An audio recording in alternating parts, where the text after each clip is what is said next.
এখনো কিন্তু আমরা অগাস্ট মাসে যাইনি, আমরা এখনো জুলাই মাসে আছি। এই জুলাই হত্যাকাণ্ডের ফয়সালা করেই আমরা অগাস্টে যাব।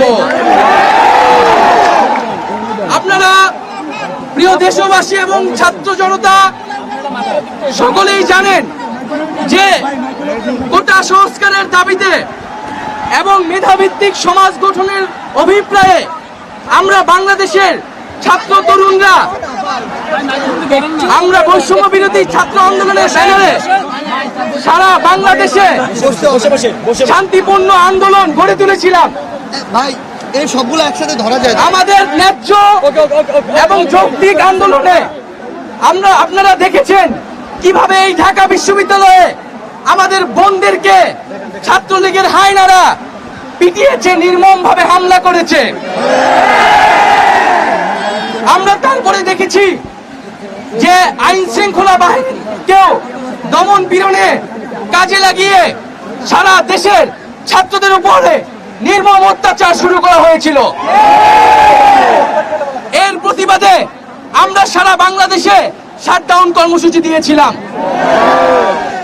এবং সেই শাটডাউন কর্মসূচিতে সারা বাংলার ছাত্রদের সাথে অভিভাবক, শিক্ষক সহ শ্রমিক সহ সর্বস্তরের নাগরিকরা আমাদের সাথে এসে আমাদের নিরাপত্তা দিতে নেমে এসেছিলেন। এবং আমরা দেখেছি যে এই সরকার সেই শাটডাউন কর্মসূচিতে ইন্টারনেট বন্ধ করে দিয়ে একটা ডিজিটাল ক্র্যাকডাউন শুরু করেছিল।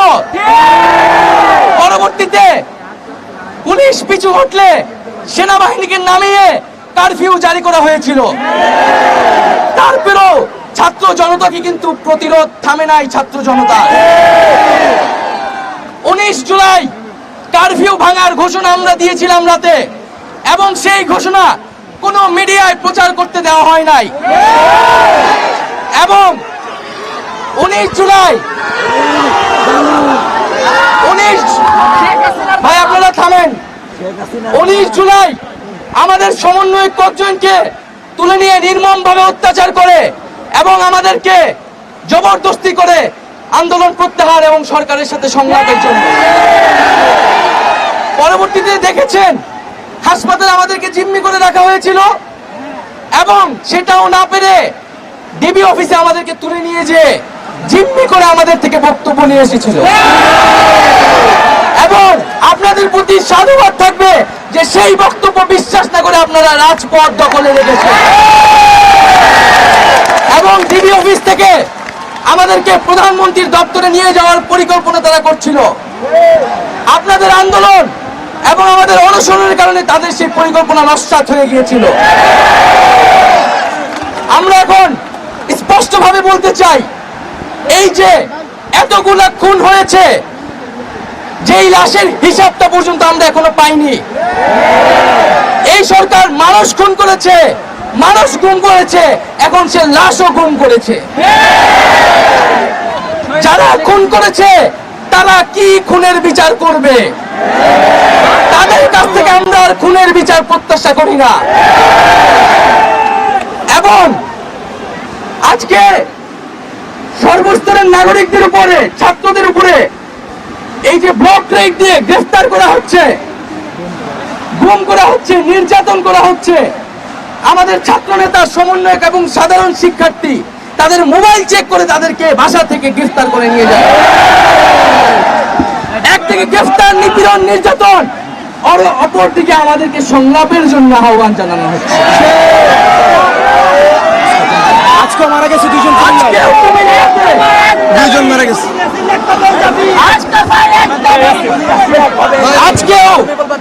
আজকেও কুমিল্লাতে হামলা হয়েছে এবং নিহত করা হয়েছে। আমার ভাই শহীদ হয়েছে। আমরা শহীদ হইতে ভয় পাই না। আজকে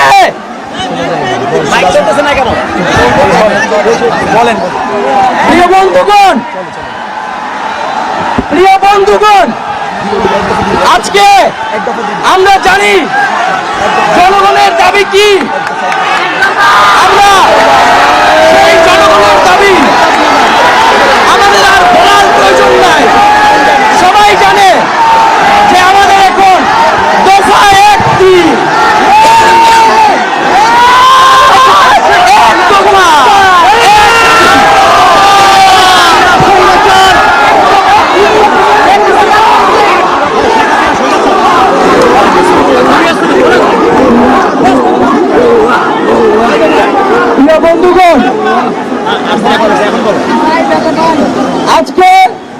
ফ্যাসিবাদের জন্য এই বাংলাদেশের জনগণ নেমে এসেছিল।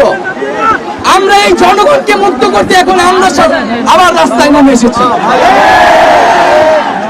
আমরা আজকে এক দফার দাবিতে আজকে এখানে হাজির হয়েছি এবং আমরা জীবনের নিরাপত্তা, বাংলাদেশের মানুষের জীবনের নিরাপত্তা, সমাজের ন্যায় বিচার প্রতিষ্ঠার জন্য আমরা এক দফার সিদ্ধান্তে উপনীত হয়েছি। এবং এই সরকার কোনোভাবে আর এক মিনিটও ক্ষমতায় থাকার বৈধতা রাখে না। শেখ হাসিনা বলেছেন গণভবনের দরজা খোলা আছে।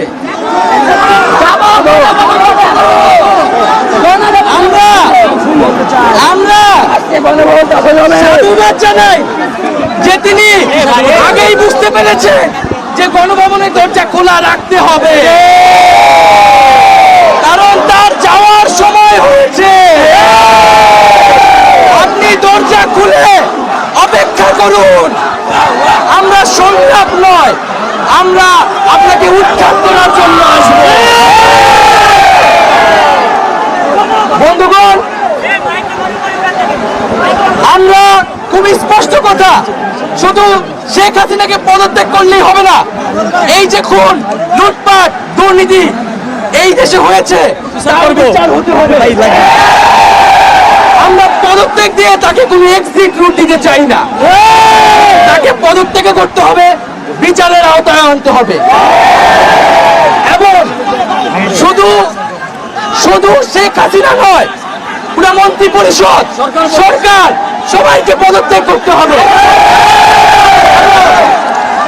এবং এই যে রেজিম, এই যে ফ্যাসিবাদী শাসন ব্যবস্থা, এটাকে বিলোপ করতে হবে। এবং আমরা এমন একটি বাংলাদেশ গঠন করতে চাই, এমন একটি রাজনৈতিক বন্দোবস্ত তৈরি করতে চাই যেখানে আর কখনোই কোন ধরনের স্বৈরতন্ত্র, কোন ধরনের ফ্যাসিজম।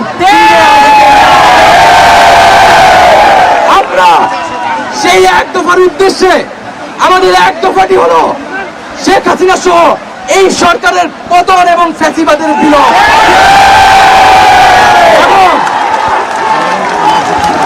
এবং শেখ হাসিনার এবং এই সরকারের লুটপাট, গণহত্যা সহ দুর্নীতি সহ সকল কিছুর বিচার নিশ্চিত করা।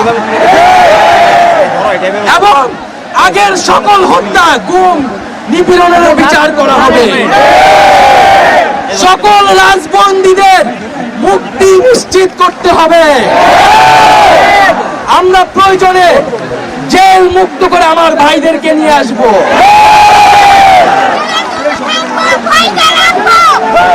বন্ধুগণ, আমরা জেলের দরজা ভেঙে আমার বন্ধুদের, ভাইদেরকে মুক্ত করে নিয়ে আসব। এবং জনগণকে আমরা আহ্বান করছি, আপনারা যে স্বতঃস্ফূর্ত ছাত্র নাগরিক অভ্যুত্থান শুরু হয়ে গেছে, তার সাথে এসে যোগ দিন।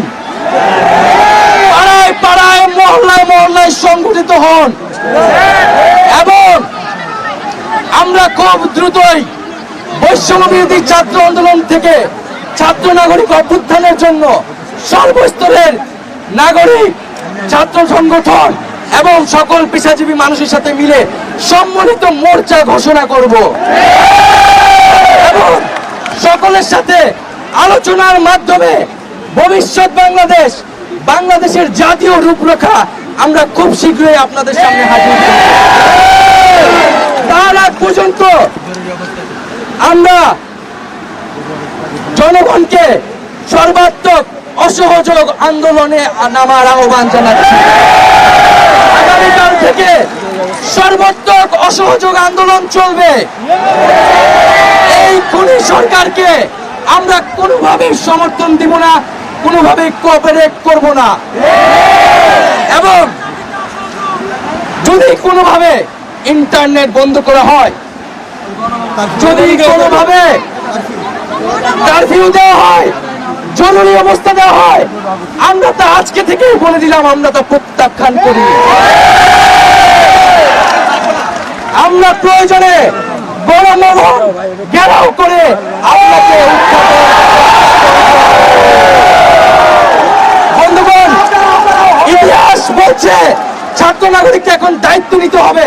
আমাদের দাবি জানানোর কেউ নাই, আমাদেরকে আমাদের দাবি বাস্তবায়ন করতে হবে। এবং সবার প্রতি আহ্বান থাকবে, আপনারা শান্তিপূর্ণভাবে অসহযোগ এবং রাজপথের কর্মসূচি পালন করবেন, জনগণকে আসতে উদ্বুদ্ধ করবেন। নিরাপত্তা বাহিনী, সেনাবাহিনী, সরকারি কর্মকর্তা সবার কাছে আহ্বান থাকবে, জনগণ যদি সরকারকে প্রত্যাখ্যান করে, সরকার যদি জনগণের বিপক্ষে দাঁড়ায়, সেই সরকারের হুকুম মানতে আপনারা আর বাধ্য নন। কোন সরকারকে সমর্থন না দিয়ে ছাত্র নাগরিকের পাশে দাঁড়ান। আমরা আপনাদেরকে আমাদের মিছিলে আসার আহ্বান জানাচ্ছি। আমরা হুকুমে আসামি, তার বিচার চাই। আপনারাও বিচার চান, কেন তারা খুন করতে আপনাদেরকে বাধ্য করা হচ্ছে। আমরা সকল গণহত্যার বিচার করব এই বাংলার মাটিতে।